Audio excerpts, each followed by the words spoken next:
Hello बच्चों, आज हम सामाजिक पढ़ेंगे। हमारी दुनिया क्लास 5 में हमारा लेसन है 13 परिवहन। इससे पहले हम जो हमने पाठ किए हैं वो हमने संचार के माध्यम अलग अलग तरह के किए हैं, वो आपको अच्छे से समझ आ गए होंगे।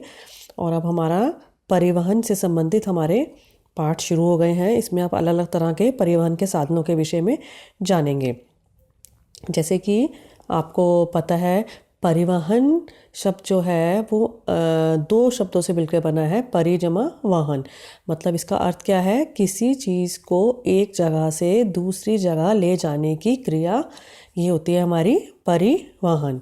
ठीक है, इसमें हम सामान भी ले जा सकते हैं, यात्रियों को भी, हम इंसान हैं, हम भी जाते हैं एक स्थान से दूसरे स्थान पर। आपको मालूम है, बस से जाते हैं, ट्रेन से जाते हैं, तो ये सब हमारा परिवहन हो गया हमारा। या फिर हम सामान लेके जा रहे हैं, मतलब कुछ भी हम एक स्थान से दूसरे स्थान तक जाने के लिए जो क्रिया होती है हमारी, वो होती है हमारी परिवहन। अब हम इसी के बारे में आगे शुरू करते हैं पाठ। चलिए देखो बच्चों, तुम देखते हो कि तुम्हारा प्रत्येक दिन कई प्रकार की गतिविधियों से भरा होता है। तुम और तुम्हारे मित्र पैदल, साइकिल या रिक्शा द्वारा स्कूल जाते होंगे। देखा है तुमने, तुम सबने देखा होगा कि बच्चों, तुम्हारा जो पूरा दिन, जो दिन की शुरुआत होती है, उसमें कई गतिविधियाँ होती हैं, एक्टिविटीज़ कई होती हैं उसमें। तो क्या होता है, तुम और तुम्हारे दोस्त होते हैं, वो कोई पैदल जाता है, कोई साइकिल जाता है, कोई रिक्शे से स्कूल जाता है। और कई विद्यार्थी बस से आते होंगे, और फिर कोई स्कूटर या कार से उन्हें कोई छोड़ने आता होगा। ऐसा होता है ना, कईयों के पेरेंट्स छोड़ने आते हैं स्कूल से, कोई कार से आ रहा है। तो देखो आगे क्या है, एक स्थान से दूसरे स्थान तक सामान या व्यक्तियों को ले जाने की प्रक्रिया को परिवहन कहते हैं। जैसे आपको मैं समझाया था कि अब आपको समझ आ गया होगा, कोई भी सामान जा रहा है या व्यक्ति जा रहे हैं, उनको ले जाने की जो प्रक्रिया होती है उसे कहते हैं हम परिवहन।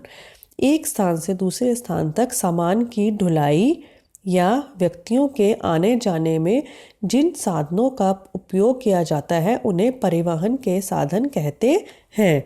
देखो बच्चों, जैसे कि मैंने आपको कहा है कि व्यक्ति भी आएंगे जाएंगे, या फिर सामान की ढुलाई होगी, वो भी परिवहन होगा। सामान भी आपको पता है एक स्थान से दूसरे स्थान तक जाता है, हम तक जो सामान पहुंचता है वो आता है ना, आपको मालूम है, ट्रक से, टेम्पू से, मालगाड़ी से, कई तरह से सामान हमारे पास पहुंचता है। सब्जियां आती हैं आपकी, और इसके अलावा दैनिक जीवन में इस्तेमाल होने वाली आपकी बहुत तरह की चीज़ें हैं। आपने घर में कोई फर्नीचर मंगवाया, वो भी किस पे आएगा? आपका कोई बड़ा फर्नीचर होगा, वो आपका टेम्पो में या ट्रक में ज़्यादा सामान लोड होके आएगा। तो इस तरह से कुछ भी सामान होते हैं, वो सारे सामान की ढुलाई, या फिर व्यक्ति आ रहे हैं, जा रहे हैं, उनके लिए जिन साधनों का उपयोग किया जाता है उन्हें परिवहन के साधन कहते हैं। जैसे कि हम जाएंगे, हमें कहीं जाना है, हम थोड़ा दूर जाना है, हम बस से जाएंगे या फिर टैक्सी से जाएंगे। पास थोड़ा नज़दीक जाना है, रिक्शा से जाएंगे। तो इस तरह से कई तरह के परिवहन के साधन होते हैं। आगे चलते हैं। परिवहन के साधनों को देखने पर पता चलता है कि इंसान ने प्रकृति से बहुत कुछ सीखा है।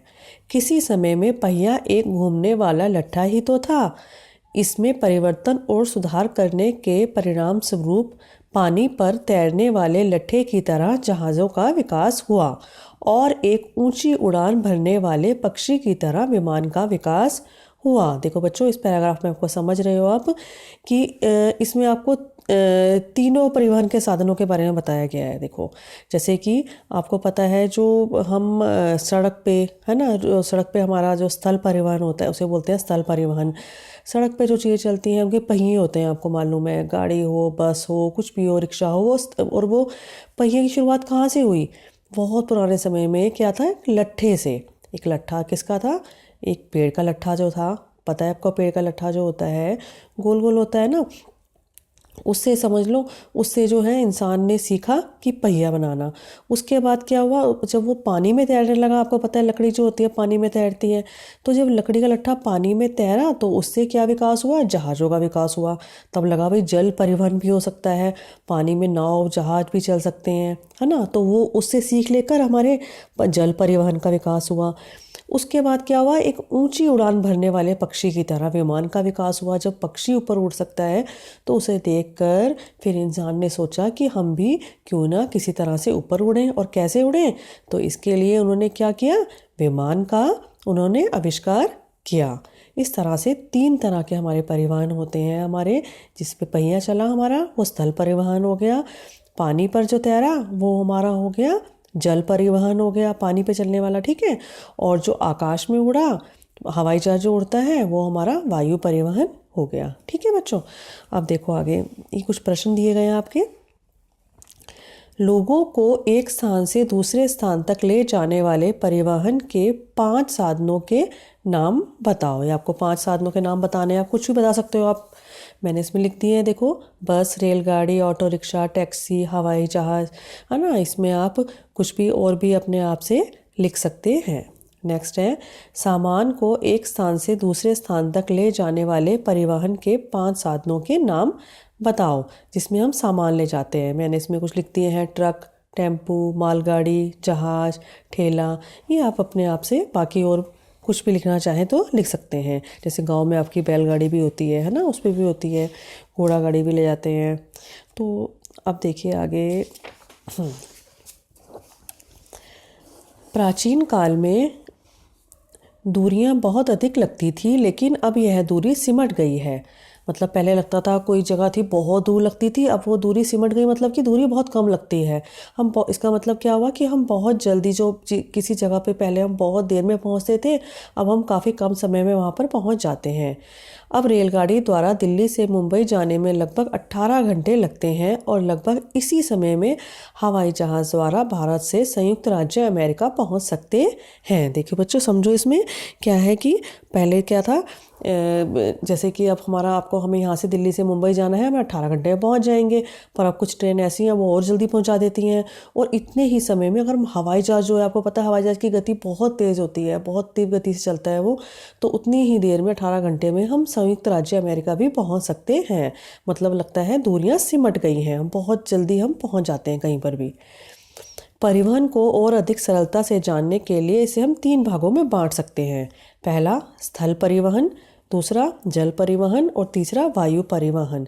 ये आपको मैंने तीनों बता दिए हैं। स्थल परिवहन जो सड़क पे हमारे परिवहन के साधन चलते हैं, जैसे कि हमारी बस, कार, टैक्सी, रिक्शा, साइकिल, ये ऑटो, ये स्थल परिवहन है। जल परिवहन में कौन से होते हैं, जो पानी में चलते हैं, हमारी नाव है ना, बोट है, नाव है, जहाज है, पानी का जहाज होता है जो वो। तीसरा है वायु परिवहन। वायु परिवहन में आपको पता है हेलीकॉप्टर है, आपका हवाई जहाज है, जो आप आकाश में आपके उड़ते हैं। ये 3 तरह के परिवहन आपके होते हैं। अब देखिए पहला है आपका स्थल परिवहन। इसमें 2 चित्र दिए गए हैं आपके, एक आपकी बस है और देखिए ये आपका बस का ये आपका लिखा है स्थल यातायात के साधन। ये आपको मैंने स्थल यातायात बहुत सारे बताए हैं और इस तरह से हम आपका कई सारे होते हैं। आपके बाइक हो गई है आपकी, है ना, और स्कूटर जो आपको बताए हैं मैंने कई तरह के, वो सब हमारे स्थल परिवहन में आ जाते हैं। रिक्शा भी हो गया आपका, ऑटो रिक्शा, टैक्सी, कार, सब हो गए आपके स्थल परिवहन। आगे देखिए, भूमि पर एक स्थान से दूसरे स्थान तक आना जाना या सामान की ढुलाई को स्थल परिवहन कहते हैं। अभी आपका आगे स्थल परिवहन किसे कहते हैं, ये आपको प्रश्न आएगा एक, ये आपको इसका उत्तर आना चाहिए कि भूमि पर एक स्थान से दूसरे स्थान तक आना जाना या सामान की ढुलाई, ठीक है, सामान भी और आना जाना भी, ये सब होता है हमारा स्थल परिवहन। आप स्थल परिवहन के साधनों जैसे साइकिल, रिक्शा, कार, बस, रेलगाड़ी, मेट्रो और ये पाइपलाइन होती है आपकी भूमिगत रेलगाड़ी, जो आपकी जो होती है, जो आप देखते हो रेलगाड़ी टनल में से जाती है, सुरंग में से जाती है ना, ज़मीन के नीचे से, वो होती है आपकी पाइपलाइन आदि को प्रतिदिन देखते होंगे। ये साधन सड़क मार्ग अथवा रेल मार्ग पर उपयोग किए जाते हैं। ठीक है बच्चों, अब देखो, अब आगे आपका सड़क मार्ग। आदि मानव अपना सामान स्वयं ढोता था।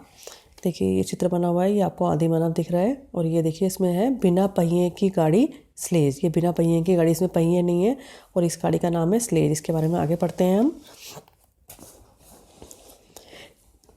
इस कार्य को आसान बनाने के लिए उसने यह सामान टहनियों से बने ढांचे पर रखकर खींचना शुरू किया, जैसे हमने देखा है हमने। यह पहला वाहन जिसे स्लेज कहते हैं। देखो बच्चों, ये स्लेज, ये रहा बिना पहिए की गाड़ी, है ना, स्लेज। ये आपका प्रश्न आएगा, स्लेज किसे कहते हैं। तो क्या है ये कि जब टहनियों से बना जो ढांचा होता है उस पर रखकर जो सामान खींचना शुरू किया गया, उसे कहा गया स्लेज।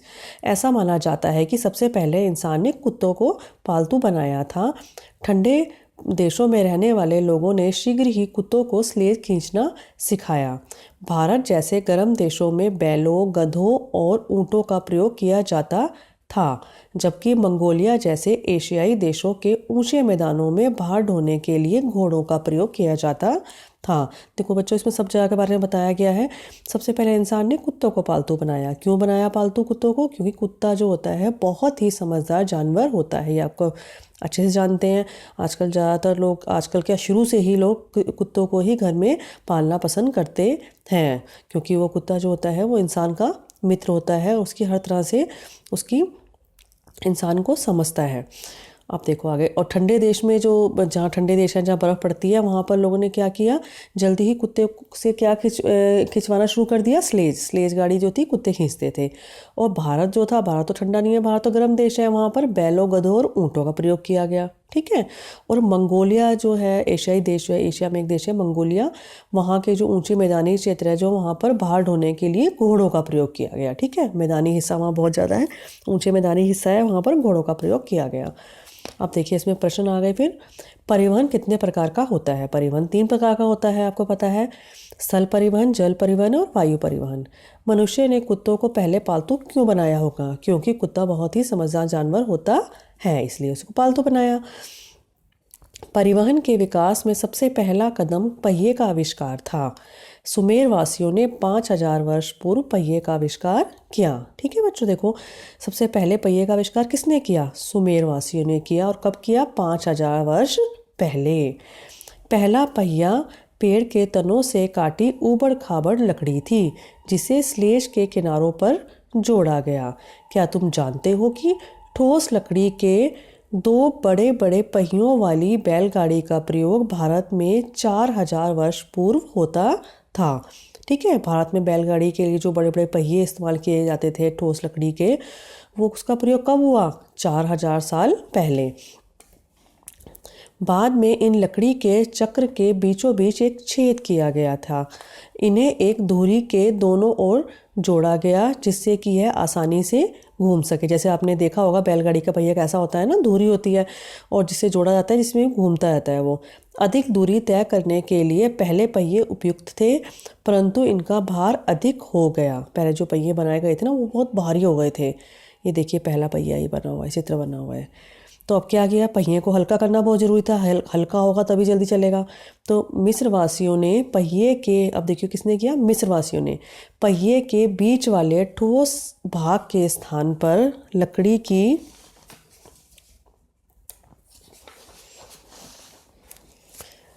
तीलियों का प्रयोग करके इसे हल्का बनाया, जैसा कि साइकिल आदि के पहियों में देखने को मिलता है। आप देखते हो साइकिल में होते हैं ना तीलियाँ होती हैं, वो उसे इस तरह से उन्होंने हल्का बनाया ताकि पहिए जल्दी चल सकें, तेज़ गति से चल सकें। इसी समय भारत के उत्तर पश्चिमी भागों में भी घोड़ा गाड़ी और रथों में ऐसी ही तीलियों वाले पहियों का प्रयोग होने लगा। अब देखिए आगे क्या हुआ। अब आ गया हमारा आगे धातु। धातु की खोज के बाद बड़े और अच्छे पहिए बनाने में सहायता मिली। अब बड़ी गाड़ियों को खींचने के लिए घोड़ों, बैलों और ऊँटों का प्रयोग किया जाने लगा। देखियो बच्चों, अब ये आपको प्रश्न आएगा कि घोड़ों, बैलों और ऊँटों का प्रयोग कब ज़्यादा करना शुरू किया गया? धातु की खोज के बाद। आगे देखिए, भारी गाड़ियाँ कीचड़ में जल्दी धंस जाती थी और पहिए वाली गाड़ियों को ठोस भूमि की ज़रूरत थी, इसलिए पक्की सड़कों का निर्माण हुआ। पत्थरों के टुकड़ों को बिछाकर भारी रोलर से समतल बनाकर सड़क बनाई जाती थी। आजकल भी सड़क बनाने में यही तरीका अपनाया जाता है। देखो बच्चों, अभी काफ़ी बदलाव आ गया। आपको पता है, देखो कच्ची सड़कें होंगी, जैसे आप कभी भी गांव भी जाओगे, वहाँ कई बार सड़कें पक्की नहीं होती, कच्ची होती हैं। और जब बारिश वगैरह आए तो पानी के कारण कीचड़ इतना हो जाता है कि वहाँ पर पहिए अंदर धंस जाते हैं। तो क्या हुआ, ये परेशानी उस समय भी थी। वहाँ तो उस टाइम तो कच्ची सड़कें ही होती थी सारी और कीचड़ होता था जरा सा पानी हुआ तो उन्होंने उनको समझ आ गया कि हमें क्या है,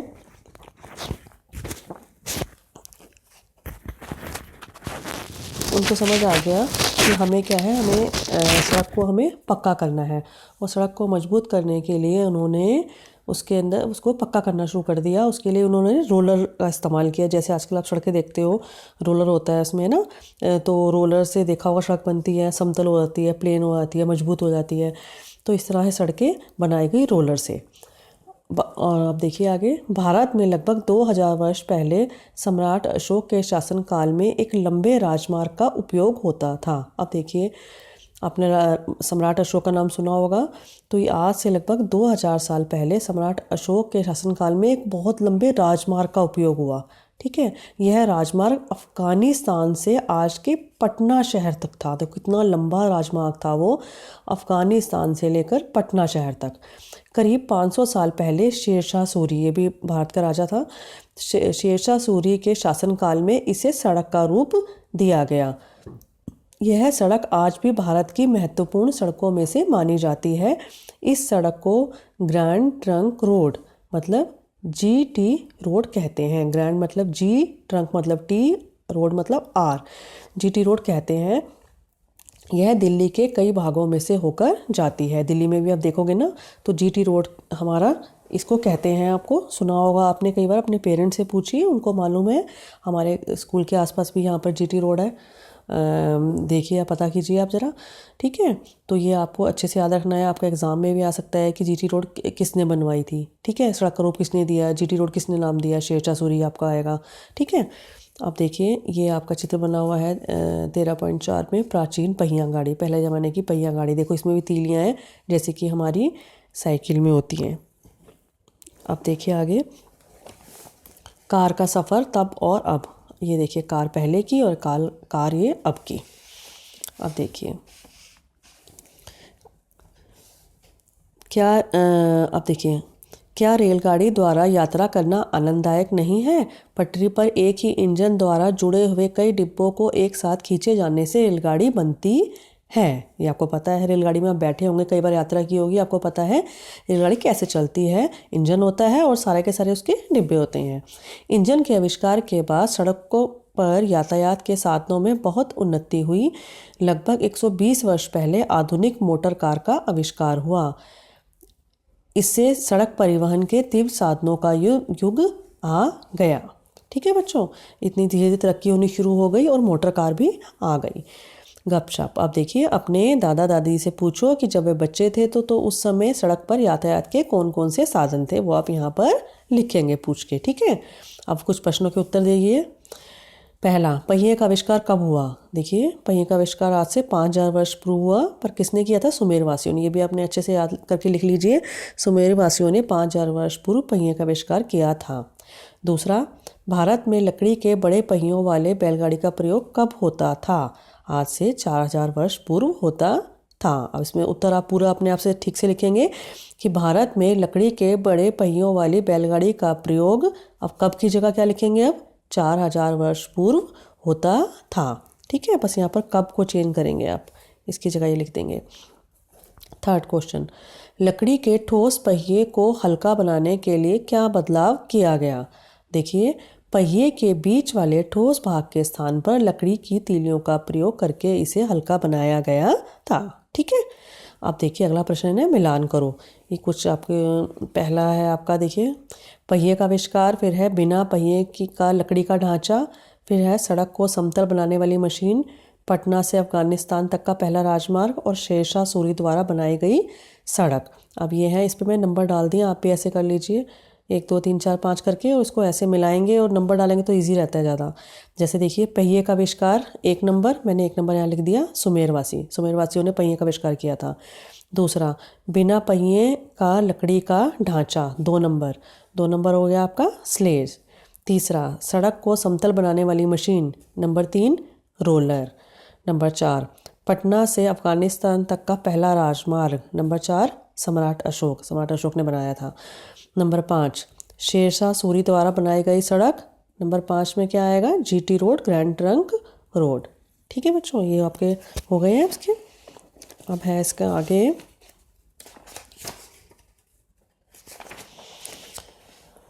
सरकंडों और रबड़ से अपनी खिलौना गाड़ी बनाओ। ये आपने अपने आप करनी है। ठीक है, ये अपने आप कोशिश कीजिए, देख के बनाने की कोशिश कीजिए। और यदि आपने कोई खिलौना गाड़ी बनाई है तो उसका चित्र यहाँ पर बनाओ। इस तरह से आपका ये पाठ खत्म हो गया है। ठीक है बच्चों, अब आप इसको पाठ को एक बार खुद से अपने आप अच्छे से जो पाठ समझ लेते हो ना, उसको अपने आप एक बार, दो बार, तीन बार, जितनी बार पढ़ोगे आपको अच्छे से समझ आएगा। ठीक है बच्चों, चलो ओके, चलते हैं बेटा, बाय।